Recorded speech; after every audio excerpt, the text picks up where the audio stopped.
All right, who wants to start off with a fun little what could have been story that came out of nowhere when nobody was expecting it from a busy weekend in the world of football? You guys ready for this? Yeah, come on, let's do it.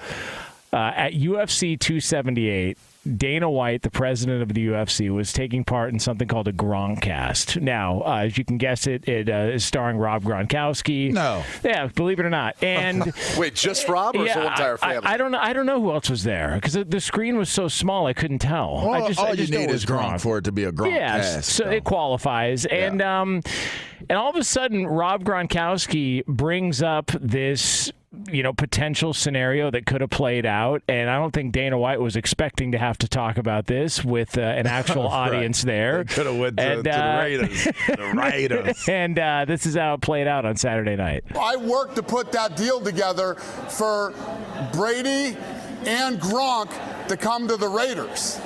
And it was almost a done deal. And at the last minute, Gruden blew the deal up and said that he didn't want him.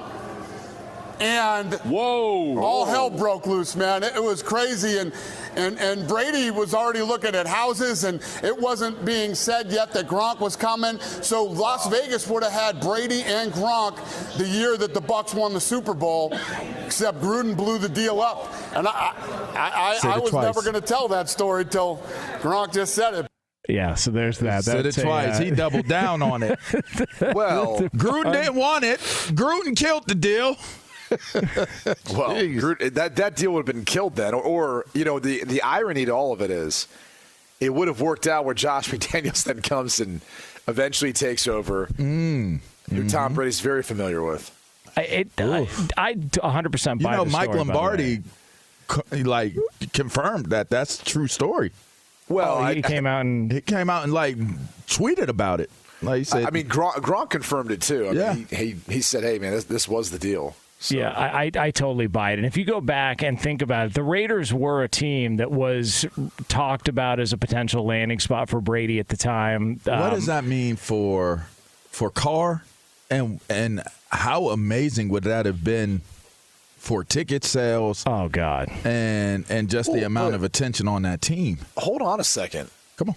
I mean, in the end, John Gruden did pick Derek Carr. Yes, he did. Like, that's got to be kind of like this guy, obviously, if you're going to pick me over the greatest quarterback to ever do it, I don't know, man. That's like picking you over Jordan or someone else. That's a pretty big statement right there. That is big. Why do you think John Gruden axed the deal? Why do you think he did it? Because he wanted to be the biggest name in Oakland. That's what I think. And that's why he got rid of Khalil Mack. It was more manageable to have just Carr because Carr isn't like the big personality type of dude. I think Gruden wanted to be the star. I think he wanted to be the focal point of the Raiders, and Brady being there, Gronk being there, all of a sudden that's gone. They're the stars. I could have seen it being Tom talking to him about it and saying, look, because they run two completely different offenses. And I remember this happened when Peyton Manning became a free agent. And there's the Peyton sweepstakes. There were some places who were like, hey, Peyton, we want you to come run our system, right? Like they didn't want everyone else to have to learn Peyton's system. They wanted Peyton to learn their system. One guy, their system instead of everyone else on the roster and on the coaching staff to learn his system. The Denver Broncos said to Peyton, hey, you want to come here? We'll do whatever you want. We'll do whatever you want. We'll run your system. We'll all learn it. We'll figure it out from there. And that's one of the reasons how they got him. Because it's such a difficult thing to do at that point in your career to learn a new system. And I can promise you, Tom Brady wasn't going to sit there and say, I'm not going to learn the entire West Coast offense. The way John Gruden called it, which is the old school way, the Marty Morningwood way, which was like a 2-sentence long play call. He wasn't going to do it.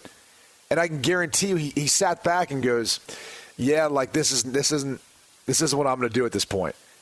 And you either going to take me and what I'm going to run or what I'm going to bring, or you can go find someone else. I bet that was one of the things they talked about. Because it was talked a lot about in Tampa, too. that they were going to run a Bruce Arians system and all this stuff. Guess what? At the end of the day, it ended up being a lot of concepts that Tom Brady was most familiar with, and how they ended up calling that. That's why Byron Leftwich and Tom kind of worked well together, and BA and Tom didn't, because it ended up being Tom's system when it was all said and done. I think that played more of a role than people realize. This kind of brings up the speculation. Everyone wondered who Brady was talking about when he was appearing on The Shop. Was this last offseason? I think, or was it earlier this offseason? Last offseason. So he was on The Shop and was talking about. I remember that. One of the rumors. Yeah, I remember that. Man. And this, a lot of people thought that he was like posturing, though, right? I believe when he said it. Right? I thought he was talking about a different quarterback. I remember Jonas. I laid out an entire sheet of reasons why it was another quarterback, but we'll get to that in a second. Okay. Here was Brady on The Shop. One of the teams, they weren't interested at the very end. I was thinking, you're sticking with that mother. So there was a lot of speculation about who it was going to be. I don't. Do the Bucs? Oakland? Does Oakland play Tampa? I don't think they do. Well, they need to schedule Vegas it now. Does Vegas? Yeah. They need to schedule that. They need to flex it out and replace that with them playing one another. Need to make that happen. Absolutely. I mean, 1 week prior to the return in Cleveland to Houston. just swap teams out. Hey, we don't like this matchup. Can you put the Raiders in there instead? Yes. Oh, yeah. Grudge match. I mean, look, to me, all of it checks out. Like, Dana White even doubled down. He was asked about it after the press conference, and he didn't want to talk about it. Like, this was something that Gronk brought up for some reason. Here was White afterwards. It's true, and I thought that I would never tell that story publicly, but what the hell Gronk was doing tonight that he brought that up. But it would have been amazing for the city, and would have been amazing for the Raiders. I mean, the first year there, they got Brady and Gronk. Yeah, I'm sure Mark Davis is real happy to hear this story. Yeah, so that was something that I don't think anybody thought was going to get out. But, when you think back to it, it makes a ton of sense. I've seen some people try and shoot it down and say, no. This is Dana White's just talking out of his ass. He doesn't. It's like, dude, Gronk confirmed it.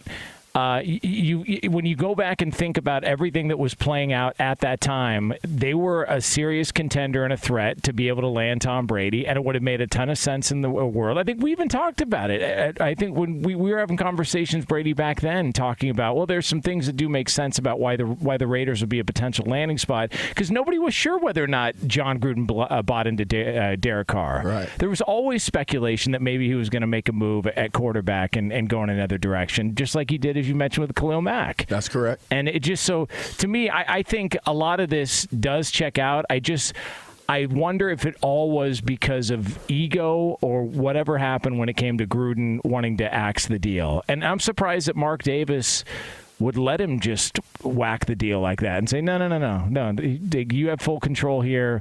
All right, you do whatever you need to do. If I'm Mark Davis, if I could deliver Tom Brady, especially in a pandemic year, I mean, come on, man. Like who's not signing up for that? To me, that would make all the sense in the world. But here we are. Derek Carr got a new deal, and now the rest is history. Well, so here we go.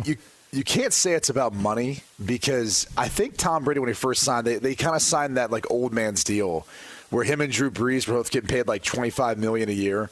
That was about the going rate. Is it called the old man's deal? Well, no, okay. I mean, I'm not being ageist right now. I'm just telling you what it was. When Drew Brees and Tom Brady were looking to sign extensions, it was everyone's like, God, they're so old. But what do we? I mean, they're so good. They're Hall of Famers. What do we do? And they're like, well, you never know. I mean, they could twist an ankle walking down the sidewalk at this point. So let's just each give them $25 million a year. That was the going rate. It was they were both. Remember, they're going back and forth, beating each other in the all-time passing record, the regular season, and they're like, yeah, well, this guy's getting paid 25, this guy's getting paid 20. That was kind of it. I mean, it couldn't have been money. It couldn't have been, because it wasn't that. I mean, Tom Brady hasn't been making that much money there, or at least wasn't initially in Tampa. It wasn't really until this most recent deal where he started making a little bit more. But I just think the interesting thing is the fact that this was actually a possibility. Yeah. And for whatever reason, they chose not to. I thought it was Tennessee. That was the team that. And that would have been that's an easy one. You know, if you're comparing Tannehill to the Vrabel Brady. connection. Yeah, Mike Vrabel. Yeah, I think we brought that up too. If you'll remember his last game in New England, what it ended with? Oh, yeah. A loss to Tennessee, right? Tennessee. Yeah. And so I was like, okay, like he's still bitter about it. Like he played against them during his time. I thought it was Tannehill for sure. And then now this comes out. I was like, whoops. Uh-oh. Whoa. Let me fix that. Brady had a whole board with like the red string tied to another picture and like the whereabouts. I was drawing out everything. Yeah, it was. I mean, look, yours was more fun because Vrabel, the Tannehill stuff, losing his final game. Why it makes more sense for tax purposes playing in Tennessee. Like there was financially everything was covered. The entire breakdown. No stone unturned, LeVar. It got to the point where I was like, my wife's like, "What's wrong with you?" I was like, "I don't know. I can't stop. I'm staying up late at night trying to figure this one out, crunching the numbers." Yeah. I had an obsession with finding out who it was. Yeah. Oh man. Well, listen. Well, now we know. Yeah. Sometimes you don't never get the answer. Yeah. You know, this came out of nowhere. We got the answer, and now we know it's you, Carr. You better play your ass off the rest of the way because Tom Brady said, this effing guy? You chose to keep him over me? What means that after this year, if Tom wanted to keep playing, we don't know why he's gone, but he's supposed to be coming back. If he doesn't enjoy McDaniel. Yes, that's what I'm saying. I love how Dana White was just like, "You're really bringing this up? Like we're really doing Yeah, you're really doing this, like, huh? You're gonna really do this?" Gronk probably sitting there with that big ass smile and laugh on his face. Yeah, we are.